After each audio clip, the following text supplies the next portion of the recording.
Bem-vindo ao Café com Cavanha. Estamos com Marcelo de Assis e Luiz Hayun.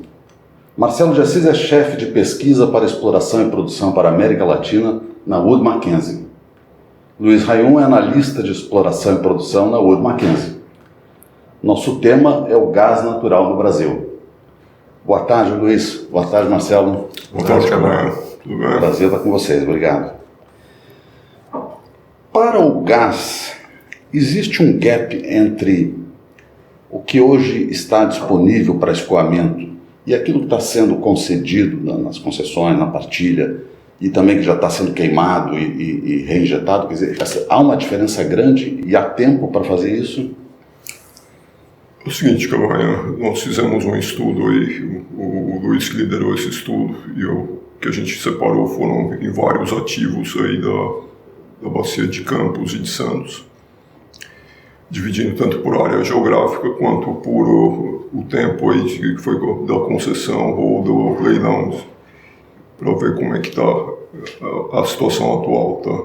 Então nós temos os casos aí os ativos que já estão em operação, que é o caso do Sapinhoá, Lula, e agora Iracema também, e Iara, que deve entrar aí com a P68, que vão utilizar a rota 1, 2 e futuramente a 3, que está sendo terminada aí.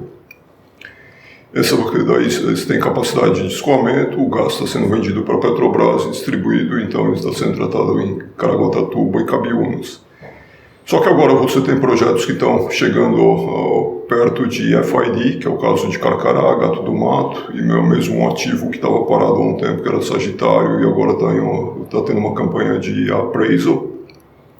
São ativos com bastante gás, isso daí não tem capacidade futura de escoamento. E em cima disso daí, a gente tem também os ativos que foram agora futuros aí, que estão na fase de exploração, que são das últimas rodadas aí, começaram em 2017. Então a expectativa é que se tiver gás, vai ser bastante complicado, num primeiro momento, comercializar, contanto que um dos pontos que a gente está vendo, Carcará e Gato do Mato, o estudo inicial aí, ainda não foi tomada a decisão de investimento, mas é reinjeção total. Mas e o tempo, Marcelo e Luiz? O tempo para investir, construir? Há uma defasagem muito grande nesse tempo?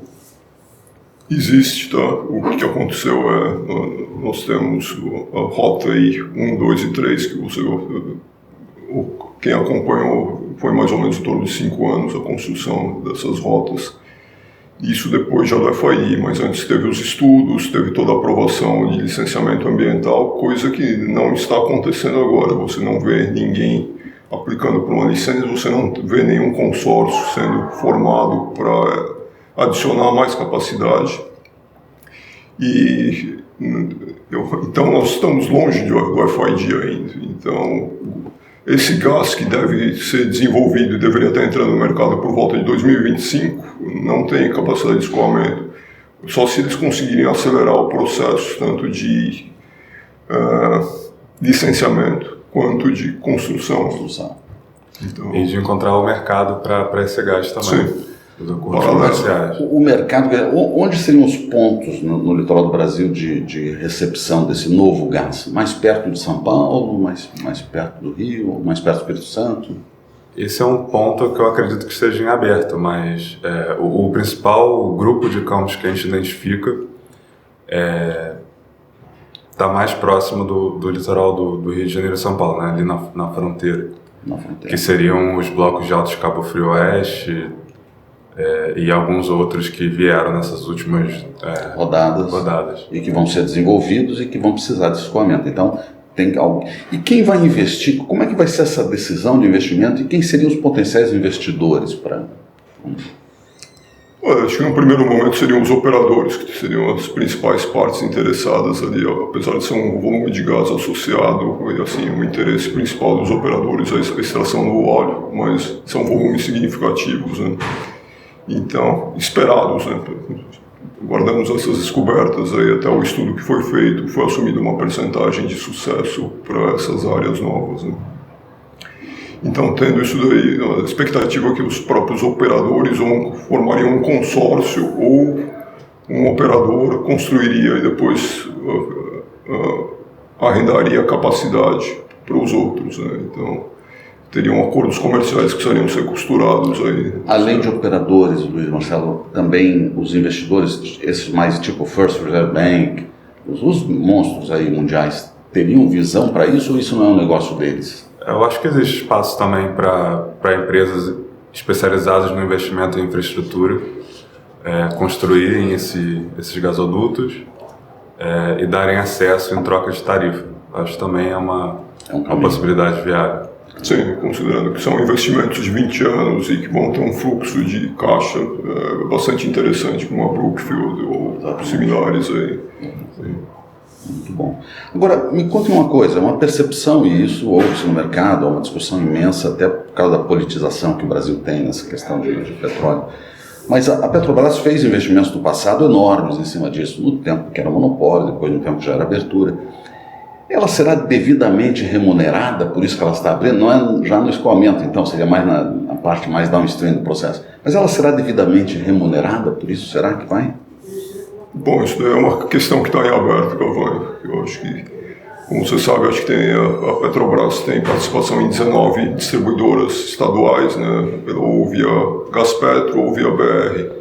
Então, isso daí, pelo acordo com o CAD, eles vão ter que estar fazendo divestment de toda essa participação.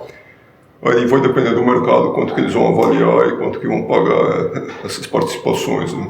E ela vai sair completamente, pelo que se fala? Sim, a expectativa é que saia dessa área das LDCs, né? E também da parte de transporte, também onshore, mesmo no gasoduto do Bolívia-Brasil, né? Então, toda essa parte está sendo...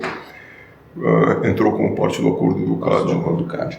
E você comentou estados, isso me chama a atenção, porque há estados que aparentemente não estão tão satisfeitos com esses movimentos. Como é que é essa percepção de um estado ou do outro, da satisfação com esses movimentos? Eu ainda acho que está cedo, para ter uma ideia de onde está cada um, e como cada distribuidora também tem diferentes percentagens de participação estadual, então acho que vai ser caso a caso. Tá? Caso a caso. Só que aí tem o viés positivo se aumentar o consumo de gás e os volumes comercializados, os estados vão receber mais ICMS, né? E também com parceiros capitalizados, os investimentos vão ficar mais fáceis, né? Nessas companhias de distribuição. Porque, Luiz, o Rio de Janeiro parece estar fazendo um esforço enorme em mudar a configuração, o olhar, vamos chamar assim, para o gás, né? Está entendendo que o gás é uma... Vocês têm escutado alguma coisa dessa questão do Rio? Alguma iniciativa especial do Rio? Não, bom, só o que tem saído nos jornais, mas eu acho que também está bem no começo, acho que vai ter muito espaço ainda para negociação. A visão da Wood Mackenzie é que essa questão do gás vai demorar uns 5 anos para sair da fase atual e chegar onde o governo, na visão do governo, não vai ser um processo fácil.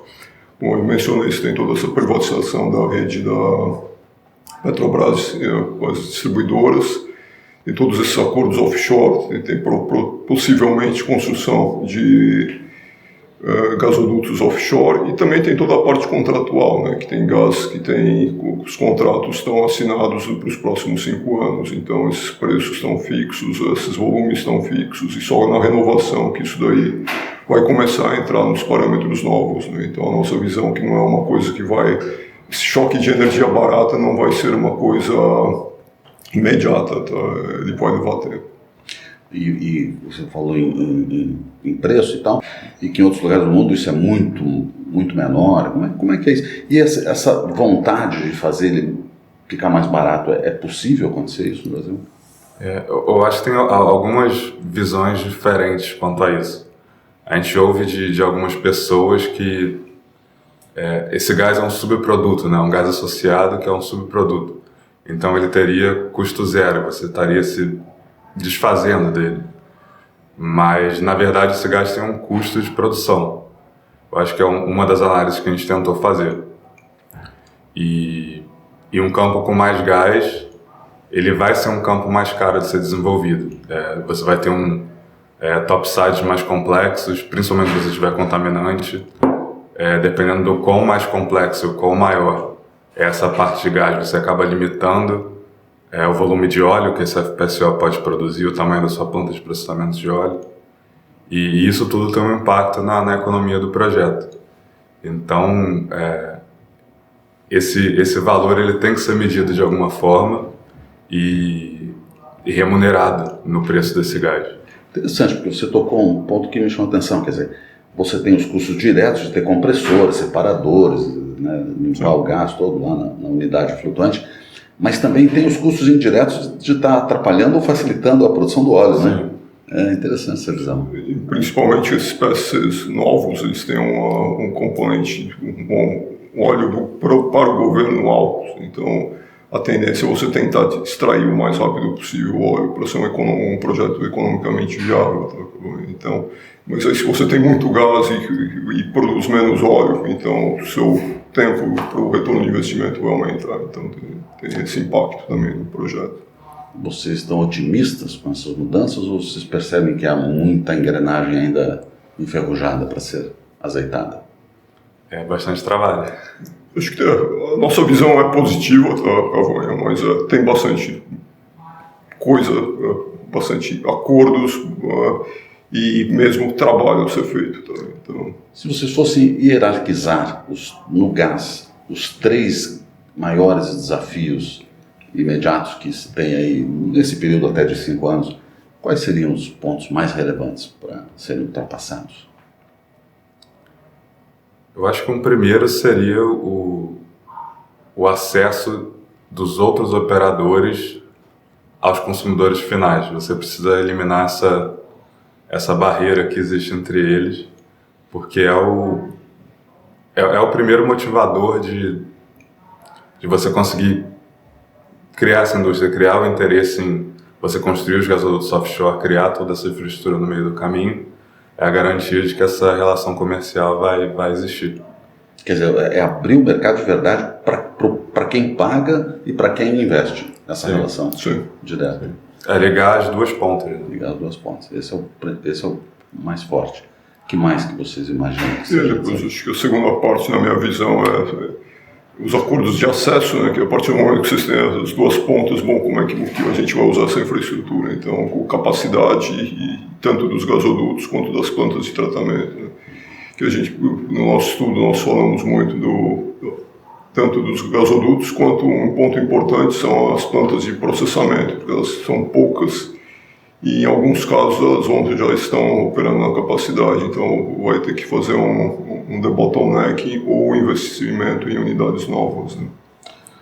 O terceiro podia ser a questão dos estados? Ou ele não é tão relevante, ele é mais... Eu acho que num primeiro momento não, porque se você vai investir em térmicas ou seriam grandes consumidores, né, que eu acho que estariam conectando a parte final com os produtores, né, num primeiro momento. Então, eu acho que os estados não seriam tão importantes nesse primeiro momento. Talvez a demanda seja um outro ponto, né? A criação de alternativas além do mercado interno do gás. Então, a volta das discussões sobre LNG ou FLNG para atender esse excedente de gás, caso ele exista em algum momento. Porque o que fazer com o gás que seria tão maior do que a gente tem como demanda interna? Sim. Interessante. E também como elemento de competição, né, Cavanha? Porque você pode chegar à conclusão que você vai investir numa planta de LNG de uma capacidade menor e você consegue exportar por um preço maior que o mercado interno. Como seria uma exportação de gás? Que modelos físicos seriam? Criogenia, essa visão de... Sim. Eu acho que o Luiz chegou a analisar aí floating, né, e também algumas plantas de pequena escala aí como... É uma das alternativas que a gente tem visto. São projetos cada vez menores de FLNG, então não são tão grandes como foi a escala do Prelude, por exemplo, que eu acho que é o mais famoso. São plantas que trabalham com reservas de 5 trilhões de pé cúbicos de gás e às vezes 5 milhões de toneladas por ano de gás como bottom line. Isso, ou até menos. esses projetos têm se tornado econômicos. Mas, ao mesmo tempo, existe uma competição contra os grandes projetos de gás, como tem sido nos Estados Unidos, onde grandes projetos de LNG convencional também têm sido muito econômicos. Então, é uma alternativa que ela está sendo cada vez mais estudada, onde tem um trabalho muito grande para redução de custos e tornar essa alternativa viável. E talvez o Brasil pudesse participar mais dessa discussão. Acho que os principais projetos que a gente tem visto são mais na costa da África. Mas talvez existisse um espaço também aqui para essa alternativa. Com unidades menores. Unidades menores, entendi. Mas aí também pode ser a competição, porque hoje se você pegar o valor do mercado spot de LNG está em torno de $4,5 por MMBTU. Então é um preço bastante baixo. Difícil chegar nesse ponto atualmente, com todo o investimento que a gente tem pela frente. Investimento, escala, e também é um gás caro, né? Como o Luiz falou, você tem que investir aí nesses topsides, não é um subproduto. Tá certo. Beleza. Bom, deixo aberto para os comentários finais que vocês gostariam de fazer sobre o desafio do gás no Brasil. O que vocês finalizariam? De novo, eu acho que é um momento positivo aí do Brasil abrir esse mercado, a Petrobras sair e liberar outros competidores. E vamos ver o que isso impacta nos consumidores. A expectativa também é positiva de uma maior competição. Também pode vir gás da Bolívia ali para moderar os preços. Então acho que tem várias coisas em andamento ali que podem impactar esse mercado, mas de uma maneira geral é positivo, e a gente vê também a Petrobras se reposicionando o portfólio com projetos novos, maiores, né, na área de upstream, né, então eles estão saindo dessa área de gás, saindo dos campos maduros, né, investindo em campos maiores e onde o capital deles vai dar um retorno maior, né, então nós vemos de uma maneira positiva isso daí. E também os competidores e operadores novos já tendo também que entrar no mercado e também se expor ao risco, né? Que hoje, como a Petrobras é o que fornece, é praticamente um monopólio, eles que garantem todo o abastecimento, né? Então, e todos esses contratos de longo prazo, tudo com a Petrobras para bancar isso daí vai ter que ser repassado para os novos entrantes, né? Mercado novo, então, pela frente. Sim. Essa parte do compartilhamento de risco é bem interessante também, a gente ver no futuro como vai ser essa dinâmica, como os agentes vão lidar com assumir esse risco, que também é um risco, né? Não é só oportunidade. Um risco novo de país, né? Que antes era meio amortecido, vamos chamar assim, pela Petrobras que assumiu tudo isso. E pelo lado da Petrobras é uma redução de peso também, né? Não ser o único agente fornecedor, o que garante a segurança energética. Então, acredito que ter uma flexibilidade a mais para a operação deles, para a escolha de em qual projeto é interessante entrar ou não. Aumentam muito as responsabilidades de Ministério de Minas e Energia e a ANP. Toda a parte regulatória. E também, acho que não só a ANP, também a parte energética também, se tiver um desenvolvimento aí de gas to power. Um dos primeiros que a gente viu já é a Marinha Azul da Shell, né? Isso daí pode se repetir com outros operadores aí fornecendo gás diretamente para plantas térmicas. Perfeito, muito bom. Gostaria de agradecer Luiz Hayum e Marcelo de Assis pelo tempo, pela conversa. Muito obrigado. Agradecemos. Muito obrigado. Boa tarde a todos.